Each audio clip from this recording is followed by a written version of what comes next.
Okay, so bore da, that's as much Welsh as Yorkshire people can typically manage. But bore da, and thank you for being here. Before the break, you heard Etienne Wenger and Bev Trainer talking about communities of practice. Communities of practice need people with massive amounts of passion and a real desire to change a situation, and they need a domain of interest. So I'm really delighted to introduce 4 members of a community of practice with a domain of interest in community growing, with a passion for understanding how we can make sure that the public have access to public land. So without further ado, I will introduce Tom, formerly of Natural Resources Wales, Sam of Rhondda and Taff Council. I don't know whether I'm saying formally or not at this point, but Desiree Mansfield from Monmouthshire Council and Alison Starling from Link Housing Cymru. So, Actually, just hopefully this is working. Yeah, right. So we're going to do a little sketch to start off and firstly introduce ourselves. So I'm Tom Marshall, formerly from Natural Resources Wales, now local partnerships. Food Development Officer, Sustainable Food Manager for Monmouthshire County Council until Friday. Then I'm available for bar mitzvahs.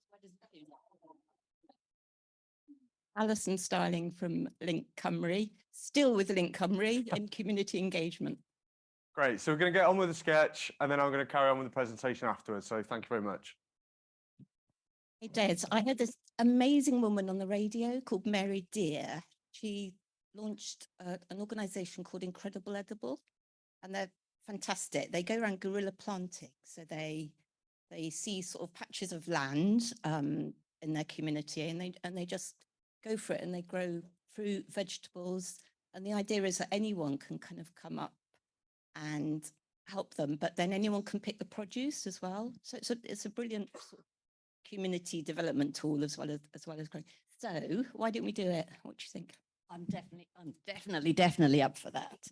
There's lots and lots of things we could do. We know people, we love to grow. You know, there's a big gap in food development, really, and making sure that's out in the community. All the other things that's linked to, all the social values and everything else, be fantastic. But where are we going to find the land? Because there's not a great deal of land that I can see, and it's a bit of a minefield, really, isn't it? Yeah, there's not loads of land available, but I saw there's this patch at the corner of Jeffrey Street and Wharf Road. I don't know if you know that. I don't know who owns it, but we could find out, couldn't we? Yeah. Okay, let's give it a go. Oh, how are we going to do that then? Here we go. Hello, generic public body. How may I help you? Hello, generic public body. Oh, I've been talking about this incredible edible stuff, and we really want to do some community growing. Found some land, but don't know who owns it. I don't really know. Have you checked the land registry? They might have some information. Because I don't really know much about that. So you'd be as a generic body, know everything for us. Well, we've got a lot of departments, you see. So it could be estates, it could be parks, could be business. Have you got a name of anyone, by the way? Or if not, you might want to speak to your local councillor. I've tried that as well, yes. The generic county councillor didn't have a clue, really, to be honest. No offense if anybody's a county councillor. But that's why I'm back to you. I seem to be getting a runaround from everywhere. What am I going to do? There's no support for us anywhere. I'll tell you what, leave it with me. Let me speak to my colleague, Sam. Fantastic. I'll be back later.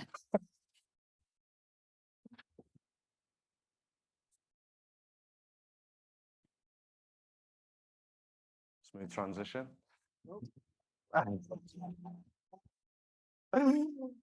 Hi, Sam. It's Tom here from the Customer Contact Centre. I've got someone after some land. Jeffrey Street, I think it is, or Jiminy Cricket Street, something like that. I don't know. Anyway, do you think you can find out whether it's on our books or not? Do we know we own it first, Tom? Do we no, I'm not really sure. That's why I'm ringing you, mate, to find out. Well, I don't know. I could speak to estates, leisure. funeral services. I don't really know. What did they say? Where did they say it was? I think it was Jeffrey Street. I'm not really sure though, mate, to be honest. I'll have to get back to them. Were and they a find out. group or were they an individual? Do we I don't really know. have got Yeah. a business plan? No, I'm What's not the really sure. business plan? No, I don't know. I don't know. Liability, public liability? No, I'm not really sure. Oh, mate. I don't know if we can help, Tom. All right. Well, leave it with me, mate. Right. Right. Thank you, everyone. Right. That went better than planned because we hadn't practiced that at all. At least I'm dropping the microphone on the stage rather, mate. Right, hopefully you've got a few little slides coming up now shortly. Yeah, that was a little, I suppose, a microcosm, an example of what a lot of people throughout Wales, the UK, experience on a daily basis, which is who do they speak to within all these brilliant public sector organisations we have to find out who has land and where is it and how they can use it. And our challenge group was looking particularly at this. So how might we improve the information to help people access space for food growing? I've got the clicker here, there we go. Yeah, so a little bit on our journey through CEIC. So we started in November 21, first CEIC meeting. We had our first residential 2-day challenge where we started thinking about the challenge definition. You see a little group photo here. Lost a few people at the wayside, but mainly we stuck with it. We did a lot of stakeholder engagement, so we started speaking to a lot of people within our own organisations and with other organisations as well to find out how this process works for them in terms of accessing space for growing food. If I was a community grower, how would I go about that? We started doing a bit of mapping around that stakeholder engagement as part of the systems thinking processes. We'll start going on to ideation, starting to come up with a few thoughts and ideas around what might help solve this particular challenge. Stop working, there we go. So after coming through a little bit of ideation phase, we had a few different ideas around, might be useful to have like a handbook for giving people information. But we thought, well, something physical wouldn't really work in terms of spreading that message. And then we came to the idea of having some sort of online information portal where essentially people would go as a one-stop shop to find out information about how to access land for growing. We had some really good presentations during the course of the CEIC programme. This one was Jamie Crummy from Too Good to Waste. Too Good to Go, close. Too Good to Go, which is really interesting. What a great business model he's created. And finally, we were at the iteration stage. We come up with a prototype. We started talking around what we could do next and how we could improve it. And finally, we're at this stage now where we've got a product, we've got a prototype that we've created, and we're just now starting to pitch it to different people, different organizations to see whether or not it's something they'd like to take forward. So I'm going to go through a little bit, just give you a quick snapshot of what we've created. So it's called the Veg Patch. It's a one-stop wheelbarrow of food growing information. Yes, we did come up with that on our own. There was no marketing company employed for that. I know it's hard to believe. But yeah, this is the place where we hope that people will ultimately go into their search engine, go, how am I going to find space to grow food as a community group? And this will be the place they'll go to. Ultimately, we hope that'll be it. Free to access, the place where companies, public sector organisations can give their details as to who to speak to access land. Because having gone through the process with a number of different organisations, like you've just seen, you go to a customer contact centre, they passed you on to a surveyor, they passed you on to the estates department. It just never ending. 2 weeks down the line, you've lost the will to live. We're trying to create somewhere now where you can access all that information. So we create this sort of tiled effect. You can go national organisations, the likes of Natural Resources Wales, You can go regionally, so local authorities or housing associations, and they'll have their information on that page. And yeah, so little example here of the national organisation who started to talk to Coral Authority, Welsh Water, who, by the way, I don't know if anyone's in the room, we're awful to try and get hold of, National Trust, and Natural Resources Wales. And final page, a little bit more information around what you need to start as a community growing organisation. If you're starting right from the beginning, what can you do? Yeah, so we've got a few challenges. I'm just aware of time. Time is really difficult. We are all working together to try and move things forward, but we are 4 people in 4 different organisations with full-time jobs. Funding in terms of how we are going to fund this project going forward, and also who's going to own it. You know, we're looking for people, a consortium, an organisation to take this forward. Final slide. We're here now presenting to you guys. We're trying to create more engagement around this prototype we created and identify opportunities for further development. Katie, I hope you're happy. I don't know, that's about 10 minutes, wasn't it? Yeah, good. Thank you very much.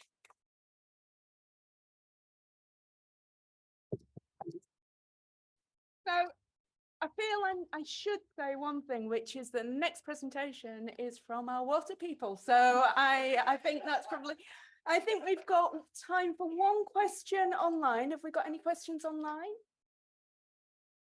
Anybody in the room? And one question in the room. Anybody got a question for our guys? No? No questions yet come through online, Katie. Oh, thank you, Andrew. Any in the room?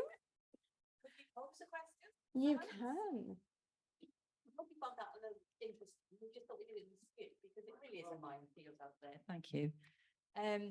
So you can see the issues. You know the issues. I'm sure you've all been there. And we come from different sides of public bodies and actually people who want to grow. And I think it's fair to say that when we looked at what was the challenge, we weren't looking at horticulture or feeding the nation. We were actually looking at community, social value, and that sort of space. So I think if we posed a question, do you think it's valuable? Do you think that this could help towards shared information and bringing those links together? Yeah. I'd say definitely. And I'd also say this is a really interesting group because we actually didn't know if they'd make it through because although Desiree says that they had this idea about what they were going to do at the beginning, there was an awful lot of friction about that, what that land was going to be used for at the very beginning. So Brilliant presentation. Bearing in mind that most local authorities have got problems with toxic cat land as our industrial heritage, okay? Have you thought of how innovation can help you and local authorities use things that they can't do to use traditional methods of growing?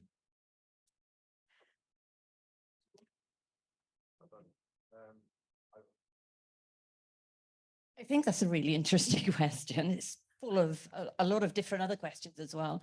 I think when we were looking at this problem, which actually highlights the cake initiative, is how we define the problem. It's a massive question that there's a lot of things that we can do as local authorities and other organisations to help and develop communities of practice to work towards that. But this particular piece that we looked at was narrowing it down into the social values and the community growing. But I'd be really happy to talk to you about it, about what we've been doing across other areas, if you'd like, later on. can I just say, make sure you're around at 12:20. Watch this space. So Could you see?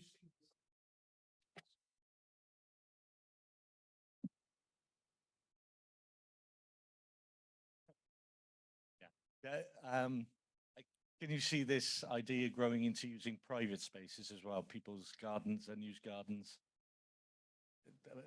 People are time poor and etc.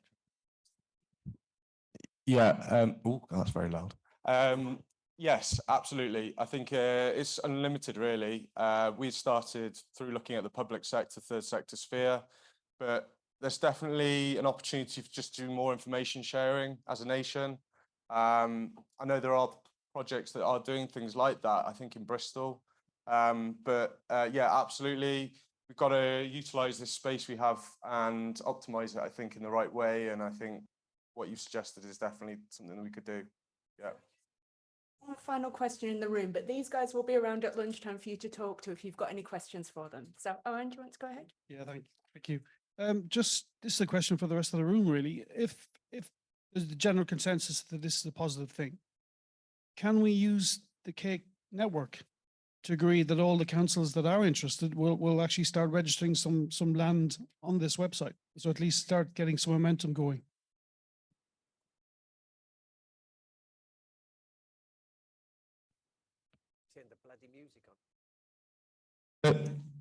Yeah, the biggest challenge is actually getting the website up and running, to be honest, the first thing. And that's what we really need some support on. As I said, we've created a prototype through Google Sites. I'm not a web developer, created something. But to make that sort of reality, what you've just talked about, we need someone really to take it to the next level. As I said in the presentation, we're just 4 people doing our jobs in different areas now. And yeah, we're looking for that consortium of organisations or a organisation to do that. I think though, and that's a topic we can pick up in the afternoon session. So I think there's certainly some space for levering the Cake groups to get something going on that. So Yeah. okay, thank you so Yeah. much, Brian. That was brilliant.